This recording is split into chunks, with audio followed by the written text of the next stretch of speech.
the economic problems, the law and order problems, but there's a more fundamental problem. We've actually stopped loving the country we're part of. And I still think we've got amazing influence around the world. There's so much we can do. We've got a very rich history, and we're not cherishing it. We've lost that basic sense of patriotic pride. And that's about putting our own people first. Doesn't mean we don't like anybody else. We believe in the nation, we believe in its history, we believe in its heritage, we're determined to pass it on. And that, I think, has been lost in a very, very big way. And yet I sense, particularly with the younger generation, they're hungry. They want that identity, they want that sense of belonging, they want something to be proud of. And when I formed this party, I said it was about family, community and country. And maybe we should talk a bit more about the country bit, because it really does matter. It does to me. But however bad it looks, things will turn around. They always have in the past. The good days will return.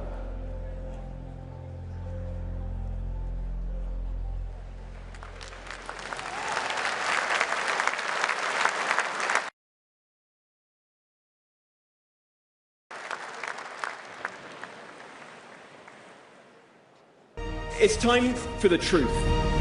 Those that came before us built a great country, but we are set to lose it. These people run Britain as if they hate it. But whilst this government is accelerating our decline, they didn't begin it. The Conservative Party betrayed its voters. They don't have the stomach for the radical change that Britain needs. Nigel was all too often a lone voice of common sense. They laughed at him. Well, they're not laughing now. I'm proud to join the more than 270,000 people who are members of Reform UK to join this incredible movement, a national movement that will pool Britain's talents, experience and expertise and deliver the real change we need. With Britain on the brink, in real danger, this is what we must do. Britain is broken. Britain needs reform, and reform needs you.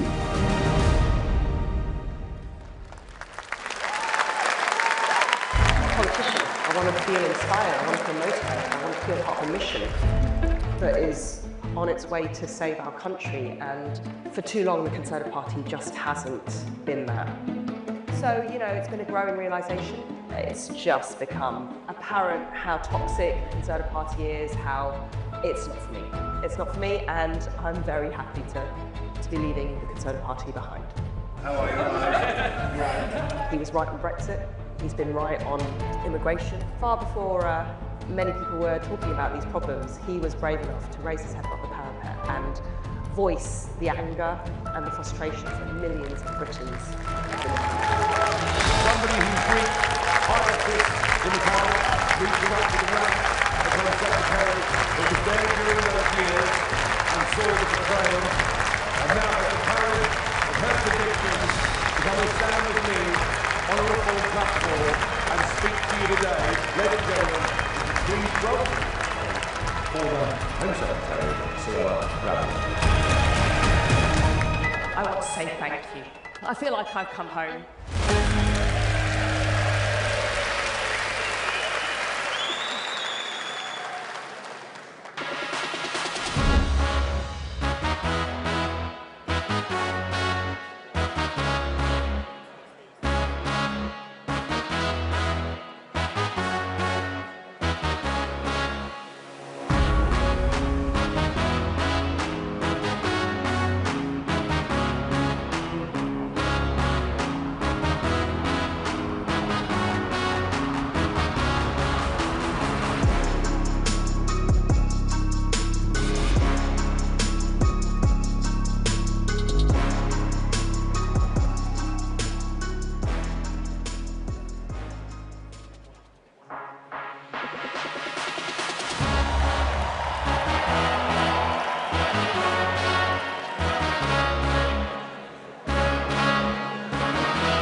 Ladies and gentlemen, welcome to the Time for Reform rally, live from the NEC Birmingham.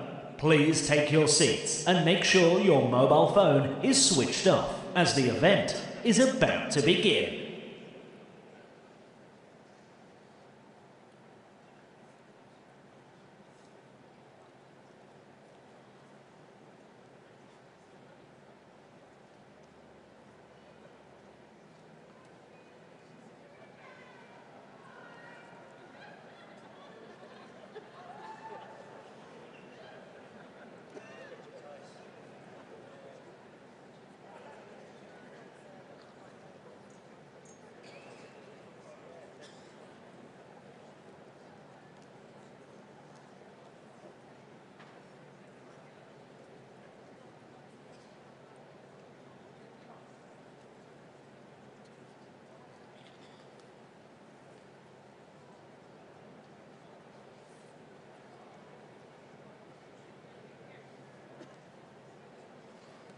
Please welcome to the stage your host for the Time for Reform rally, broadcaster Jeremy Kyle.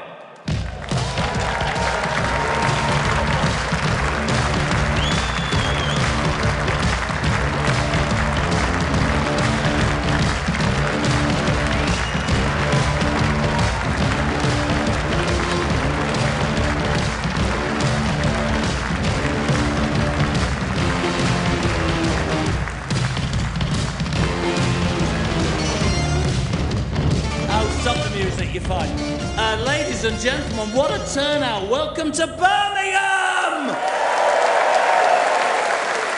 Here's the thing. Monday afternoon and 2,500 people, more than the Tories got across the whole damn week. How about that? Welcome along. A fantastic turnout, of course. I mean, reform is, by all accounts, on the march. Up to 270,000 new members, and you are the heartbeat of what this organisation is trying to do. There is real momentum, but I do actually have an announcement to make. It's 3:15 in the United Kingdom, and Keir Starmer is still the bloody Prime Minister. Not sure how long that will last. The Director of Comms resigned earlier. At 2:30, the leader of the Scottish Labour Party, Starmer, announced that Starmer will go. Lots of people have thoughts on that. We've got the Manderson scandal, of course. So much is on the line, I think. And I think Nigel and the team will tell you today that general election can actually feel closer than it has ever felt before. And that, yeah.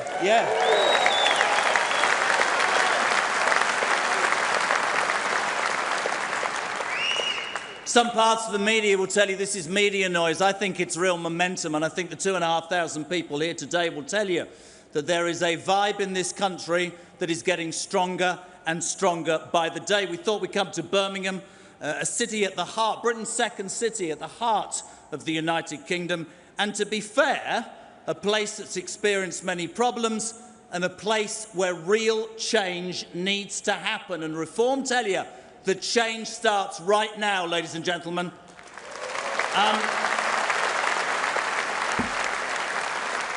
So you'll know that the Magnificent Seven have become the Eight. I was trying to work out what I could call them, the After Eights, maybe. All seven over there on that little stage. If you shine a light on Richard Tice, he's already sat there waiting to be interviewed. Give Richard Tice a round of applause.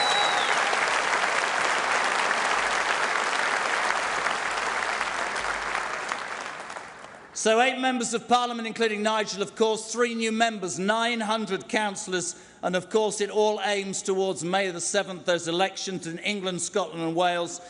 Those are the ones that the Labour Party haven't cancelled because they're bothered about the results, I suspect. But are those boos, ladies and gentlemen? It's quite weird having people behind you. I feel like Keir Starmer. I should be looking over my shoulder. Somebody stabs me in the shoulder blades. Listen, we're going to go over there, we're going to interview all 7 members of Parliament, and then the big moment later on, the man that many people believe will be the next Prime Minister of the United Kingdom, Nigel Farage, will be on this stage later, ladies and gentlemen.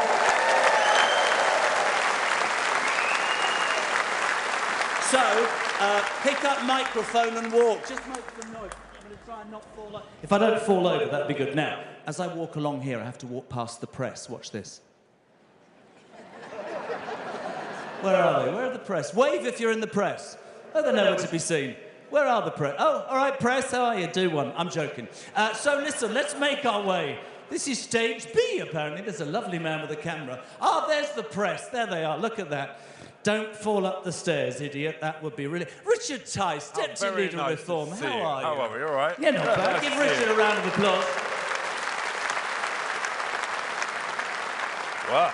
This is very cosy, isn't it? Where should we start? Wow, good question. Actually, I've got a bone to pick with you. You've got a bone to pick with me? Yes, I have. Why? Yes. Well, you see, there you were, interviewing my beloved, live on Talk TV just the other day. Could I just say up 39% on the radio station? Yeah. More people listen to... Forget all that. It's when you said that she should dump me that we became ex-friends. Well, I'll tell you why that was, because we did a lie... No, I'm joking. Right, listen. Have you bought the ring yet, Tice? Come on. It's work in progress. Jesus, you're boring, man. Let's talk about you as one of the originals. Somebody who dreamt about a party that represented British values, that started it with our own chairman, David Bull, all those years ago. You've gone from 2 or 3% to leading, I think, in the last 300 or 200 opinion polls. It's remarkable, isn't it? It was actually, we were literally at 1%. Just think, less than 5 years ago, we stood in the May 21 elections and we got 2 councillors. And now we've got almost 1,000. I mean, it's remarkable. It's like an entrepreneurial political start. Got a round of applause.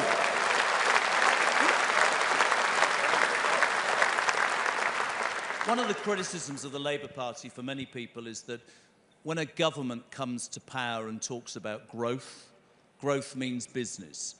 I think the business community, certainly here in Birmingham actually, would say that the last 18 months, in fact the last few years, have been very difficult. The question to me for you is very simple. What would reform do to encourage business, which equals growth in anybody's book? Well, I've been meeting businesses, many meetings over the last 6-8 months, and actually energising people by saying, we're going to cut out wasteful, daft government spending it, we're seeing it with councils, but also asking them to tell us what smart and safe regulations we should keep that we all want and need, but also what daft, dither and delaying regulations prevent them from investing more money, hold them back, reduce their appetite to invest, because we need that investment, we need that growth, we need that energy, that motivation, and people need to be encouraged to take some risk. And people are they're really enthusiastic about the fact that wouldn't it be quite a good idea if people who understand about business, who've been successful business people, might actually then go and run not just a business, but also run councils and then... Well, let's talk about councils, because so many people are up in arms about the Labour Party denying certain councils the chance for re-election on May the 7th. We're in Birmingham, which in itself is quite poignant. I don't think most people in Birmingham have had their rubbish collected for 16 months. This is the council I know you're looking closely at. Do you really think that you can turn a council like Birmingham around, Richard? Absolutely. It's an incredible city, Birmingham. It really is. It's a wonderful city. All right, give it a round of applause. There you go. What was that? That was Birmingham, mate. Very good. How did he do? 1 marks out of 10? That didn't go down well, did it? Go on. But it's an incredible city. Yeah, it is. And Britain's second city. Britain's second city. It's the largest council across the whole of Europe. And it's been badly run for so many years by Labour, sort of running it into the ground. And, yeah, we can turn it around. And our ambition is to say, if you want to fix Birmingham, then vote reform, and we can turn this around. And what a great thing that would be, this incredible city, sorted, saved and fixed by reform. And we've got to be ambitious. I think ambition's really important. One of the biggest things that you read about and hear about every day is the media will say, oh, reform's about, it's about headlines, there's no substance. And what I'm interested in is, what do you hear when you're out and about? What do people say to you on the streets and on the doorsteps? What's the #1 issue that reform must deal with? I think people are just so fed up with the state of the country. Enough is enough, and they can't wait for a general election. And people just enthusing about the sooner it comes, the better. Do you think it will be before 2029? Oh, I think the odds on that have dramatically shortened. I mean, yes is the answer. We've been saying for many months it could be late 27. Even that now looks quite a long time. I mean, the people in this room would want to know this, because we've heard about, you know, making the party professional, taking other people on board, giving the impression that, you are ready, if you like, to govern. Are you ready? We are absolutely all fired up, and we are gearing up, getting ready, and yes, whenever there's a general election, we would be more than ready, in every sense of the word. And people should trust us, believe in it, help us, energise it, and spread the good word. And the last question, which you don't know about, is this. It's 3:25 on the 9th of February, and a certain man is holed up in Downing Street. I hear quite depressed, quite worried. He's lost his chief of staff. He's lost his communications director. The leader of his party in Scotland says he should go. Richard Tice, when does Starmer leave? The sooner the better, everybody. The sooner the better. We want him gone. Ladies and gentlemen, and I mean this genuinely, this man has been here since the beginning. He might be a bit tight in terms of buying a ring, but I give you Reform's deputy leader, Richard Tice, ladies and gentlemen. Thank you, well done. Richard Tice. So as I said, Monday, early afternoon, evening here in Birmingham, £2,500. Make some noise. One of your newest MPs, Robert Jenrick's on the stage.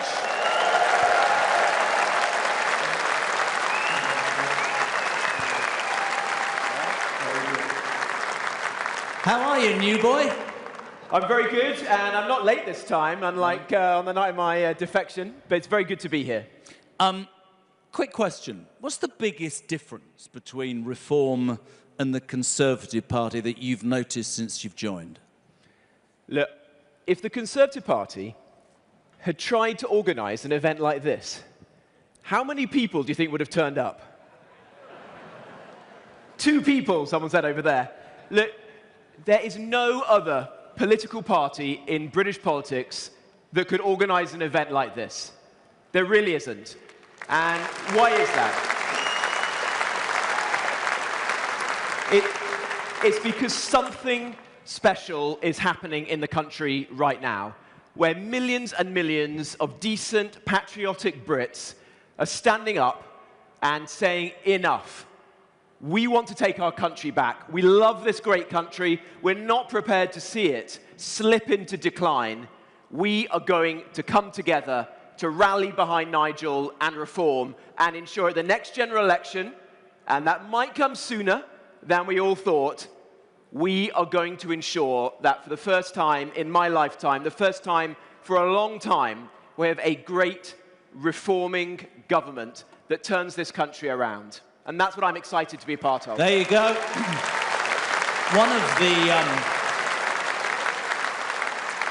One of the phrases that gets bandied about a lot is broken Britain. And I think even the people in Birmingham, with the problems that they've got in the council, would say that so many parts of so much of this country are broken.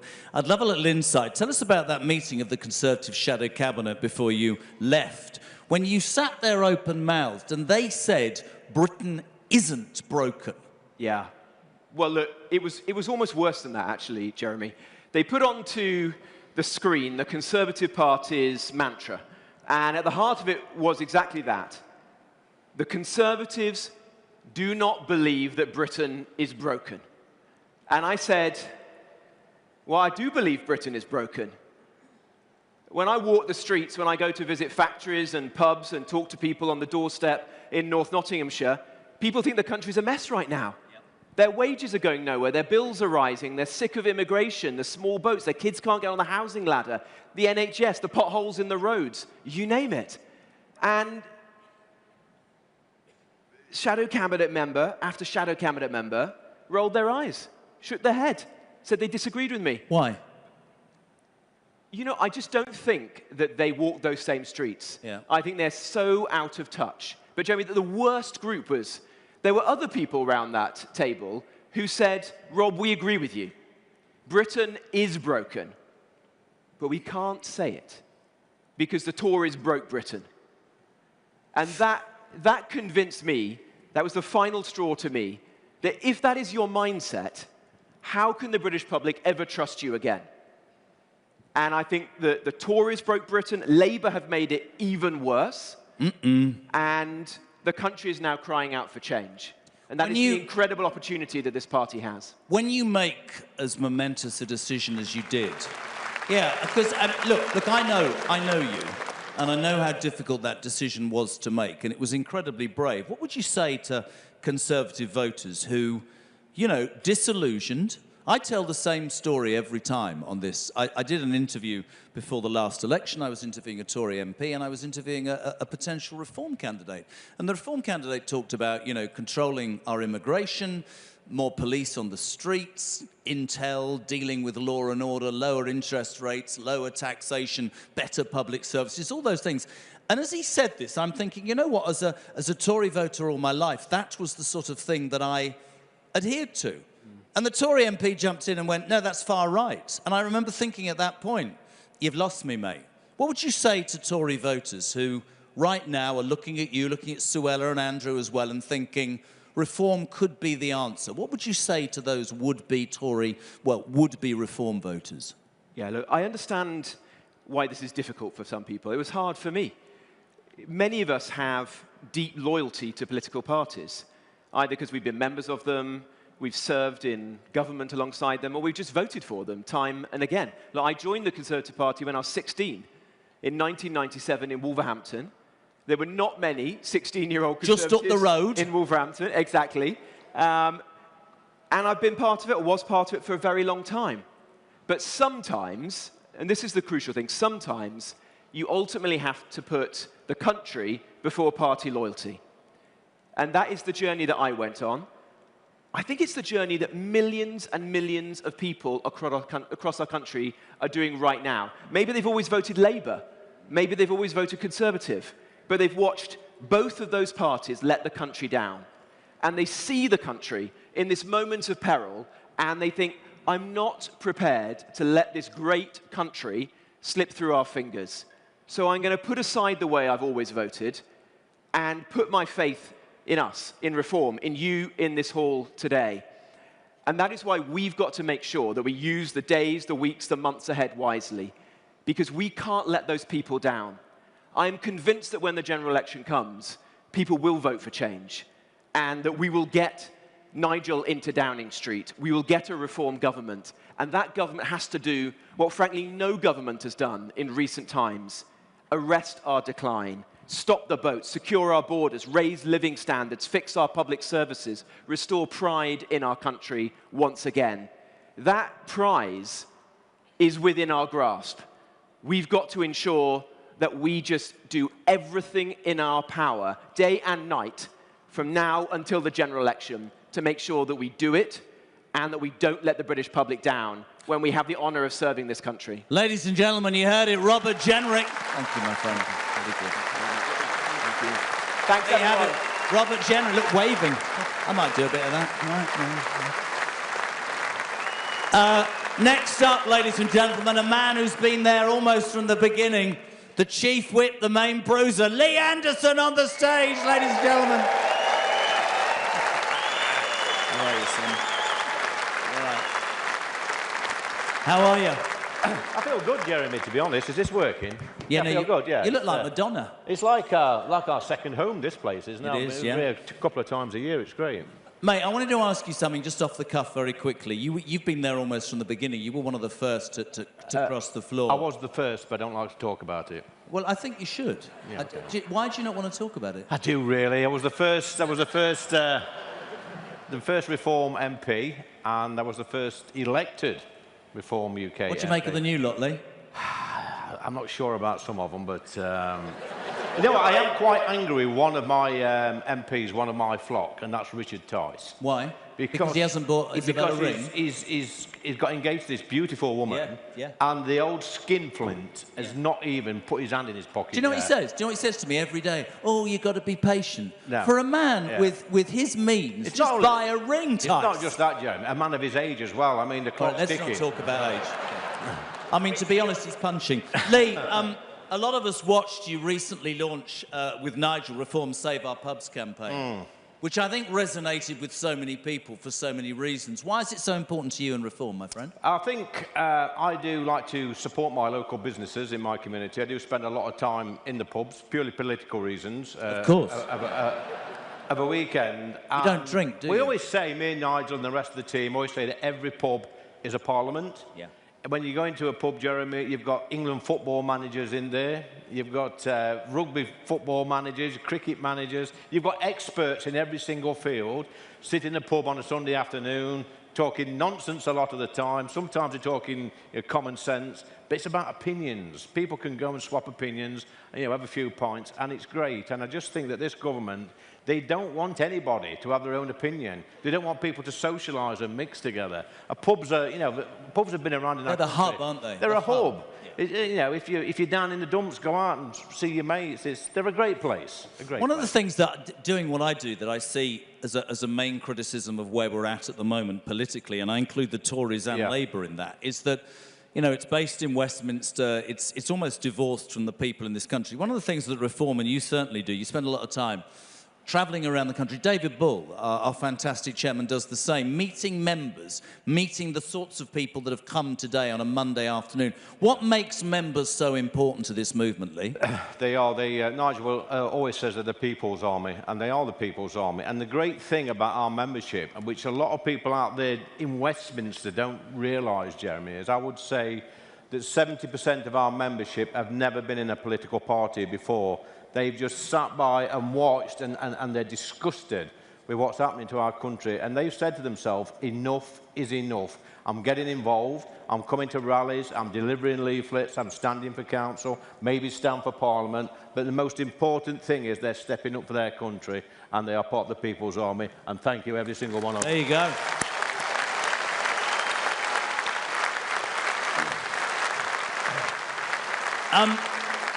You've come up with some quite famous nicknames for those in power. I mean, you call Rachel... What do you call Rachel Reeves? I did it in Prime Minister's Question Times last year, yeah.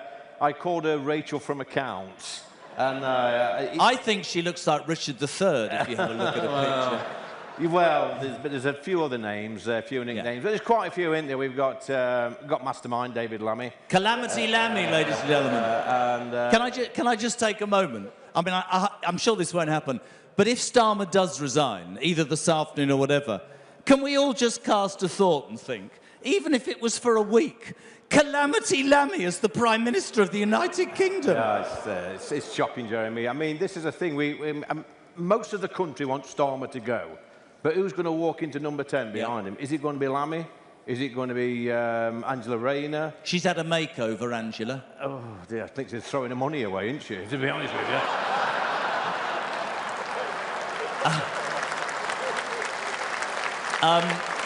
You got Wes Streeting. I found out this morning on the show that Wes Streeting was organised Peter Mandelson's stag do. Well, he's up to his neck in it. Wes Streeting's a pound shop Mandelson, that's all he is. In fact, he came up to Ashfield before the general election in 2024 to campaign. And I actually thanked him in the House because I think his appearance helped me win that seat. Brilliant. Have you got any other nicknames? I have, Jeremy. Any for your own MPs? I don't know. It's I don't want to talk about Ticey too much. No. Does he annoy you? No, he's been here from the beginning, Richard has. And I will say this about Richard. He's the reason I'm here. He's the reason there's 2,000 people in this room today, so we should give Richard Tice... Should give him a big round of applause for Tice, man. Before I go, it wasn't always a bed of roses between me and Richard. When I was first in trouble with the Tory party, me and Richard didn't get on. In fact, in one interview, I called him a pound shop Diane Abbott. And Oh dear. what I want to, Ooh.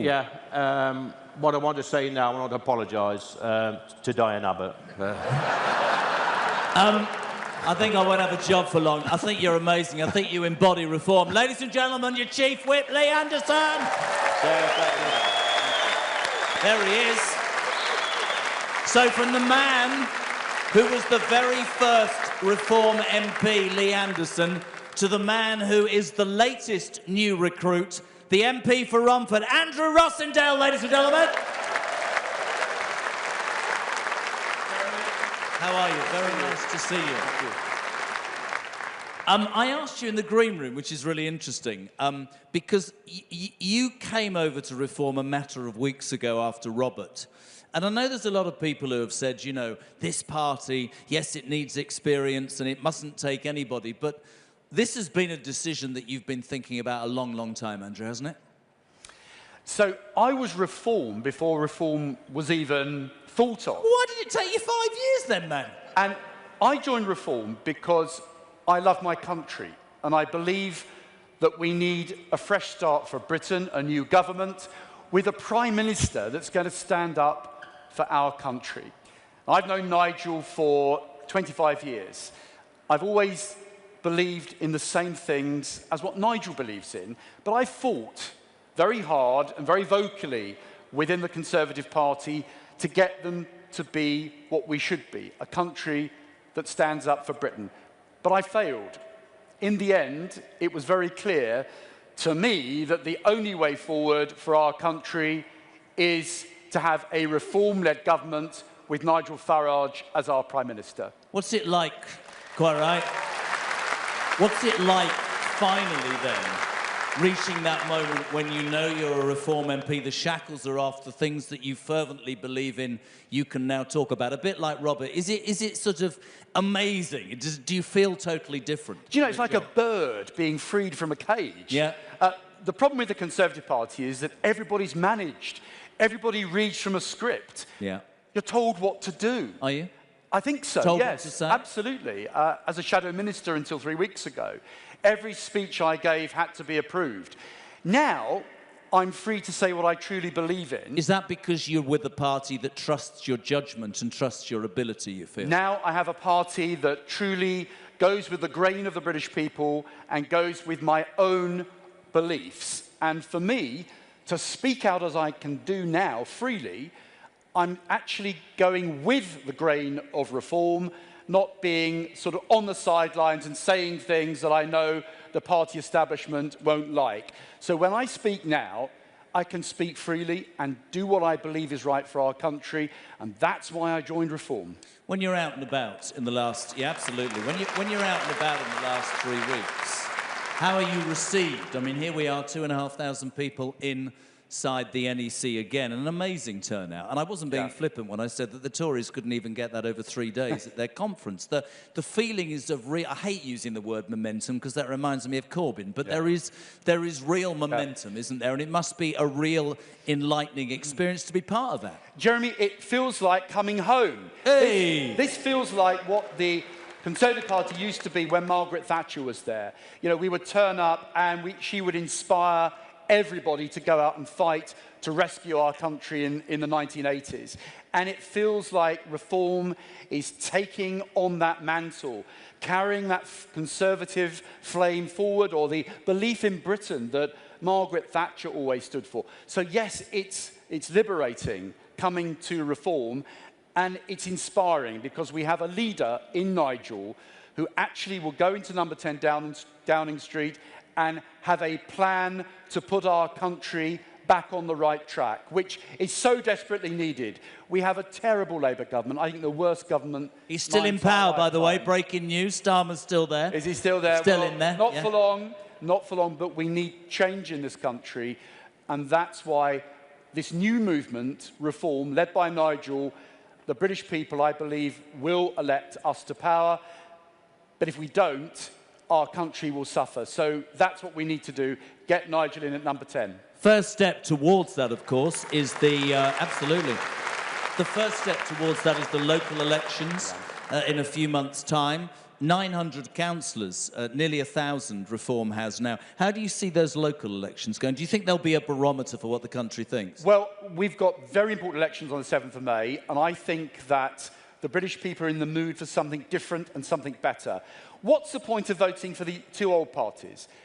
You know that nothing's going to change. With Reform, you know that you've got a new party with a vigorous new agenda and a clear plan for local government, but also for our country. Now, I'm a Greater London MP. I'm really Essex, to be honest. Romford's Essex, it's not London. Good dog track. However, great dog track. However, we are part of Greater London, so we need to get Layla in as our mayor, because the one person, apart from Keir Starmer, the one person we want to see the back of is Sir Sadiq Khan. I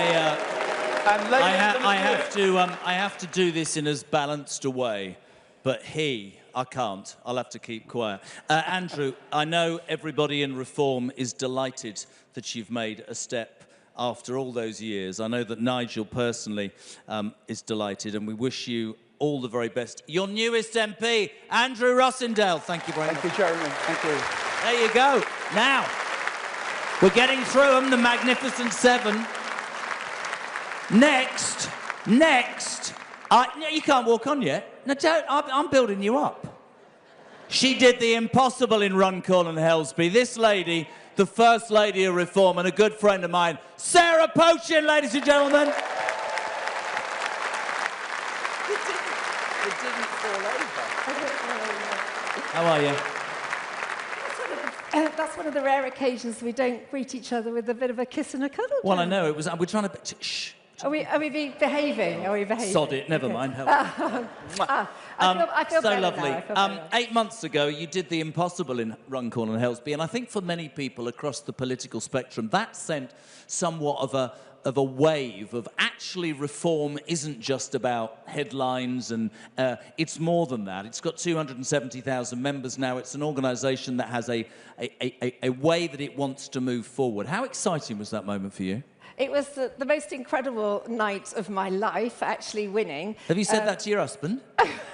Well, to be fair, I did think he felt a bit of competition when I said that, because I actually spent the night with Nigel Farage, but we'll leave that there. But no, joking aside, what that showed is that a normal, common sense person like myself, you know, I'm not Eton, I'm not Oxford, I'm just a mum that has worked all her life, brought up 2 children, and understands people, understands what people need to make their lives better.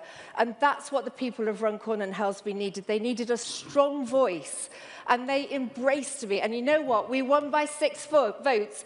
If we had an election tomorrow, I guarantee I'd win by 8. 6,000 Oh, votes. 6,000. I don't know if many people know this, maybe they do, but you spent many years as a magistrate, and I know that the justice system in its entirety in the United Kingdom enrages you. We speak weekly on my show. You're good enough to comment every single week, Sarah, and the way this country treats, well, criminals seemingly favoured, victims favoured over. It's a mess, and you've said that is something that you... I mean, some months ago, Layla and Nigel, of course, launched Britain is Lawless, and you believe that strongly, don't you? Well, look, what I've seen over 20 years working in the courts is an absolute deterioration in law and order.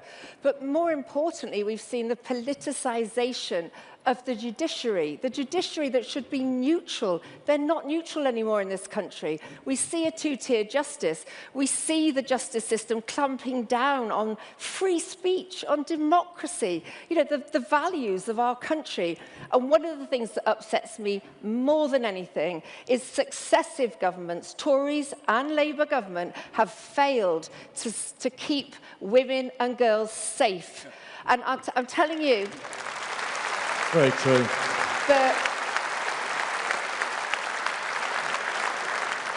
The grooming gangs scandal is a disgrace, because every single day that goes by and no politician puts that inquiry into, you know, into first gear and gets it even off the ground, every single day another young girl is raped, abused, drugged. threatened. Can I ask you a question? Would a reform government instigate a national inquiry straight away? Because I agree with you. We were talking this morning on the show about, you know, the Prince and Princess of Wales and Epstein. The national... That grooming thing is the most disgusting stain, is it not? Would you guarantee, if you're involved in that process, that a reform government would do something about that instantly? Instantly. Absolutely guarantee it. It's really important. It's a disgrace. And I think a lot of people, Sarah, talk about the economy quite rightly, and there's that argument reform is there's people in reform who have run successful businesses, and frankly, if you look at what we've got at the moment, I'm sure they would do a better job. What about law and order? That is also massively important, is it not? Do you know, one of the subjects that I know inside out, I know about prisons, I know what's going on in prisons, and how the prisons are not being run by prison officers, they're being run by the prisoners in so many places, and that's not the fault of the prison officers. We are employing now cheap, young, poorly trained, poorly equipped prison officers. We're even getting them in from Nigeria. They cannot speak English and they use cards to instruct prisoners to go back to their cells. That is happening.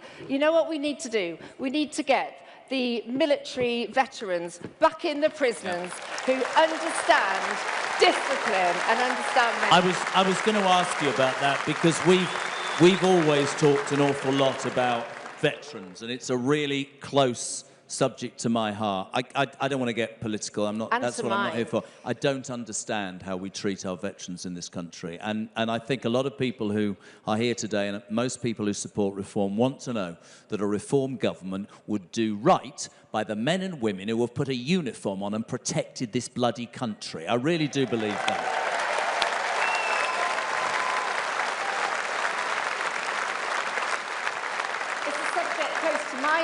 My dad was in the British Army. He did 3 tours of Northern Ireland. And many of you will see that I take every opportunity to stand up in Parliament and talk and protect and support our veterans. And under a reform government, no military personnel who just followed the line of duty, who followed orders, will ever get prosecuted for their actions. Amazing, amazing. Quite right too. Lovely. It was fun. Is that it?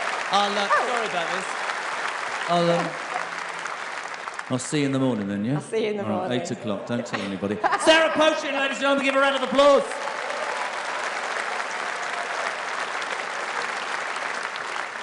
Next up, a gentleman who I haven't actually interviewed before. Danny Kruger, ladies and gentlemen. Give him a round of applause. Danny, how are you? Welcome.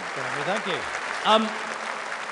Actually, for you, before we talk about the job you were given in September, reforms preparing for government, what's it like for you coming from the Tory party to this? I mean, it's a Monday afternoon. It's an incredible turnout. And the vibe is such a positive one. Yeah, the vibe in reform is just the best thing about it. And it's a kind of paradox because, you know, we're the party who realise that Britain is broken. Yep. We're the ones who really know how bad things are. That's why we've got this momentum.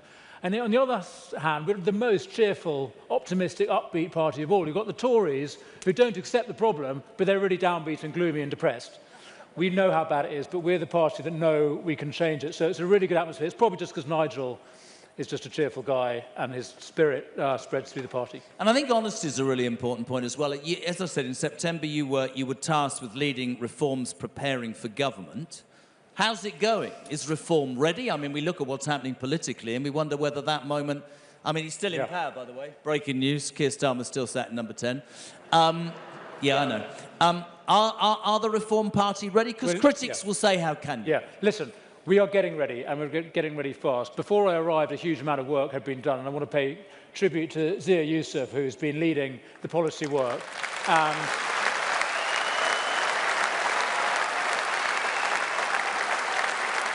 And developing a whole range of very carefully worked out plans, particularly around the border. That's the first thing we've got to do. So we have a properly costed, developed plan for how we're going to restore control of our border. But there's a whole range of other work that's been going on as well, some of which we've announced and some of which we're waiting to announce. But listen, whenever Labour finally collapse, and it might well happen sooner than we think, reform will be ready. Do you know one of the biggest things that gets asked when we're doing the show, and I always put this to Reform MPs, I put it to every MP, all I've ever heard for years, Danny, is the civil service, the blob, they'll decide. When a government falls, 200 people lose their jobs, 100 ministers and 100 sidekicks, but 10,000 in Whitehall sit there. A lot of people will say, it's all right to say you'll have the will to do what you want to do, but history says the blob always comes out on top. How do you change that, pal? We totally recognise that problem. It's not just 10,000, by the way. That's just in the Cabinet Office. That's just the little central secretariat. 10,000 in the Cabinet Office? That's right. You've got 500,000 people in the civil service across the piece. So we have to make significant reductions just in the headcount and the wage bill for that. But yes, the real plan is that we are going to go in not with a flimsy little manifesto, which during the election campaign the civil servants have read and they say, welcome Prime Minister, here's your office, and this is how we're going to implement your manifesto. Nigel's not going to sit there taking that. He's going to say, no, here's the plan. It's not just a thin manifesto. We've got a whole programme of government. We've got legislation drafted. We've got appointments prepared. We've got plans in place. And here to the civil servants, these are your orders. And the crucial thing is, if they don't obey our orders, they'll be out. So that's the crucial difference. I think a lot of people across different political divides have woken up to the realisation that the civil service... There was a story when the Tories were in Rwanda, and whether you agreed or disagreed with Rwanda, but a bunch of civil servants, I remember, disagreed with it and used taxpayers' money to go to court to say to a democratically elected government, we don't agree. Why do these people, or why have these people been allowed to get the power that they have? You've got a culture in which people think there is a higher authority than Parliament, and it's international law. And so civil servants and judges think that we can disregard what government has decided, disregard what Parliament has voted for, and we are going to appeal to this higher law. So that's the crucial reason why we need to get out of the European Convention on Human Rights, repeal the Human Rights Act, put Parliament back at the heart of power. A lot of people, the ECHR is suddenly the bandwagon on everybody's jumped, but your reform, you and your colleagues have been saying it for a long time. What about all those ghastly lawyers on huge salaries that find any law in the land abroad?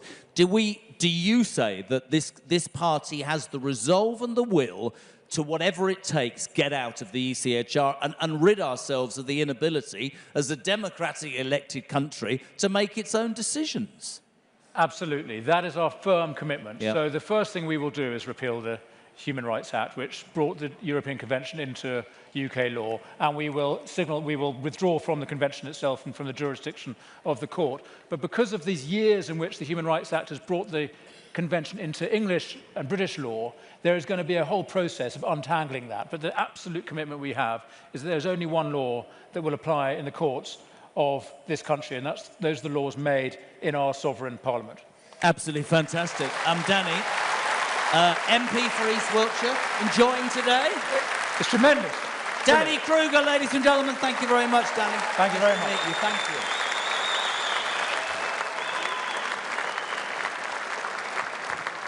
And finally, in the Magnificent Seven, our latest person who joined, ladies and gentlemen, Suella Braverman.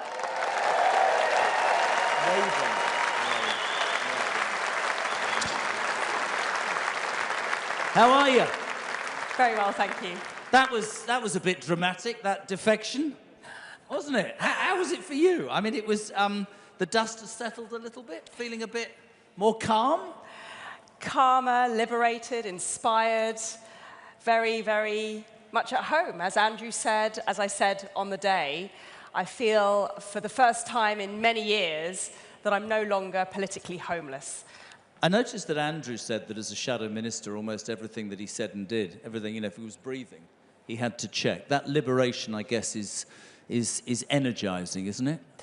Yes, I think what the problem with the Conservative Party is, and for me, is ultimately I stopped feeling proud of the Conservative Party. I stopped believing the Conservative Party, and I couldn't even trust my own party.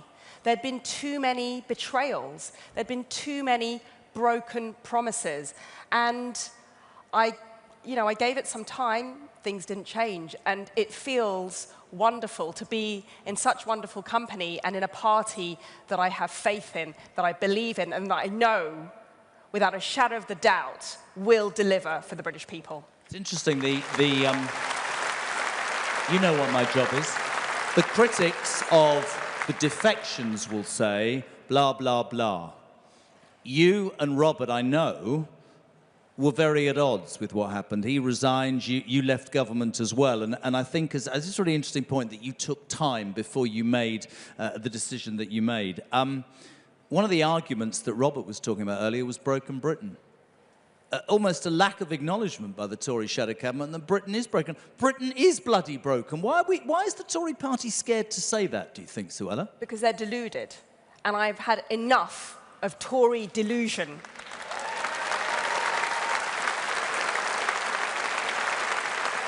And